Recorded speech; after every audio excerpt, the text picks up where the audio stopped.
देखो बच्चों, अभी जैसा कि मैंने कल जो है कबीरदास के साखी के 10 दोहों तक की व्याख्या किया था। ठीक, अब 11 नंबर से हम फिर बता रहे हैं।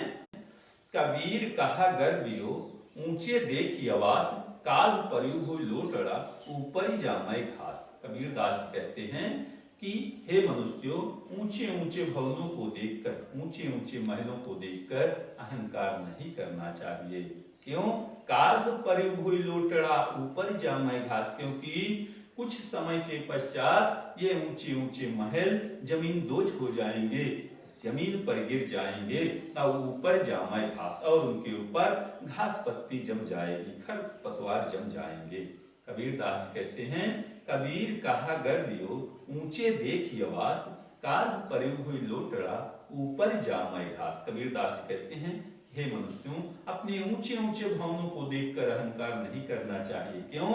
काल परियु हुई लोटड़ा ऊपर जामाए घास, क्योंकि कुछ दिनों के पश्चात ये घर जमीन दोज हो जाएंगे, नष्ट हो जाएंगे, और ऊपर जामाए घास, और इनके ऊपर घास पत्ती खरपतवार जम जाएंगे।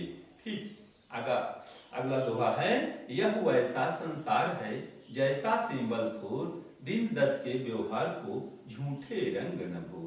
कबीरदास जी कहते हैं हे मनुष्यों, यह संसार सिंबल के फूल की तरह आकर्षक है।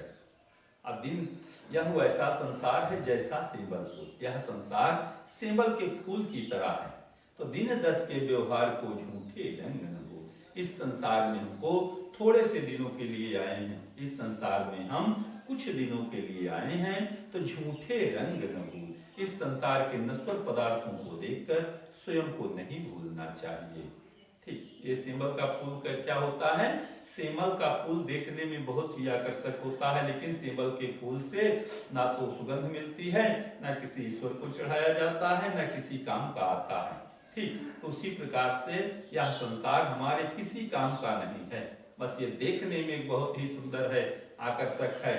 तो इसीलिए कबीरदास जी ने कह दिया कि यह वैसा संसार है जैसा सिंबल फूल, दिन दस के व्यवहार को झूठे रंग न भूल। कबीरदास जी कहते हैं यह संसार सिंबल के फूल की तरह आकर्षक है।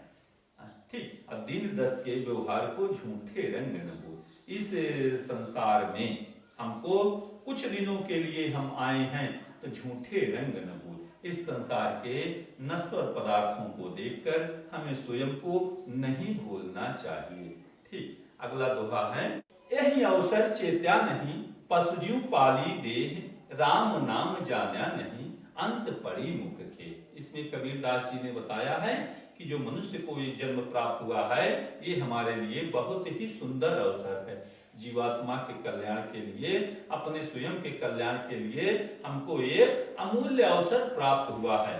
तो इसीलिए कबीरदास जी कहते हैं कि यह अवसर चेत्या नहीं, पशुजीव पाली दे। हे मनुष्यों, यदि तुम इस सुंदर मनुष्य के अवसर को प्राप्त करके, मनुष्य का जन्म प्राप्त करके भी तुम सचेत नहीं हुए, जागृत नहीं हुए, और पशुजीव पाली दे, और खा पी कर अपने शरीर को पशुओं की तरह पुष्ट बना लिया, राम नाम जाना नहीं, अंत पड़ी मुख के। और तुम राम नाम को नहीं जान पाए, राम नाम के अमूल्य धन को नहीं प्राप्त कर पाए, तो अंत पड़ी मुख के, अंत में तुम्हारे मुख में धूल और मिट्टी ही भर जाएगी, तुम्हारा अस्तित्व ही समाप्त हो जाएगा।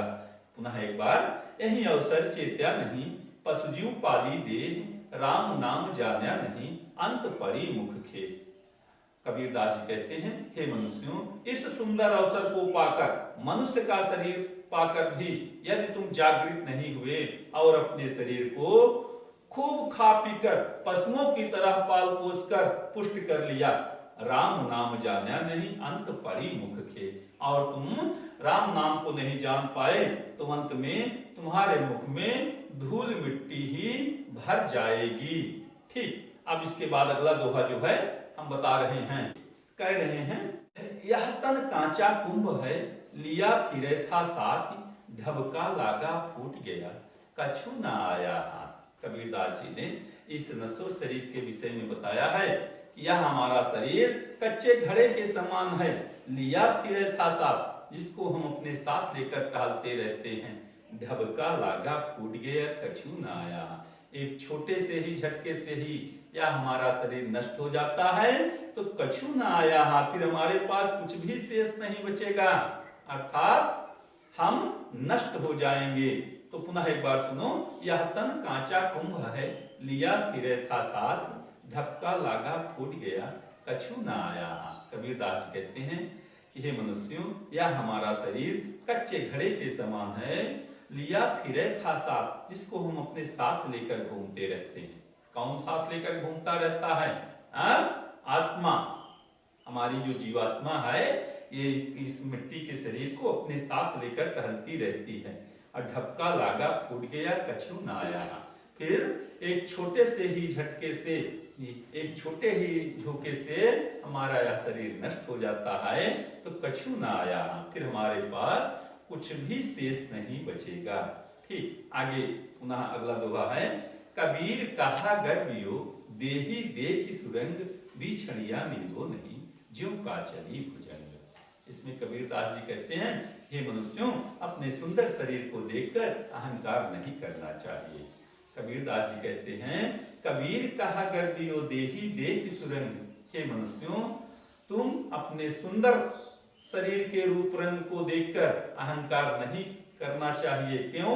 बिछड़िया मिलो नहीं, ज्यों का चली भुजंग।